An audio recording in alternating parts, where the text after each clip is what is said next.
General Kayani نے یہ معمول بنا لیا تھا. اصل میں وہ اپنے آپ کو خود بہت بڑا مدبر سمجھتے تھے. وہ سمجھتے تھے کہ وہ بہت بڑے فلاسفر ہیں، وہ بہت بڑے تھنکر ہیں. ممکن ہے ہو، میری ان سے کبھی ملاقات نہیں ہوئی. لیکن ان کا اصل منصب کیا تھا؟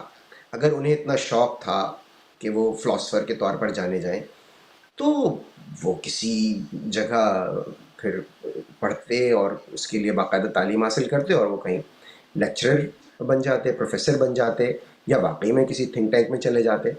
لیکن چیف آف آرمی اسٹاف کے طور پر وہ بہت سینئر جو نیوز اینکرز تھے اور جو جرنلسٹ تھے ان کو بلا کے ان سے ملتے تھے، ان سے باتیں کرتے تھے. باتیں ان کی آف دا ریکارڈ ہوتی تھیں، اس میں کوئی شبہ نہیں ہے. لیکن وہ ان کو فلسفہ بگھارنے کا شوق تھا.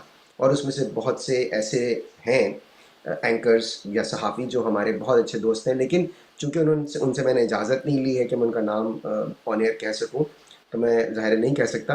لیکن وہ ان سے بیٹھ کے ڈنر پہ، اور پھر اس کے بعد سگریٹ نوشی کی ان کو بہت زیادہ عادت اس وقت تھی، اب میں نہیں جانتا.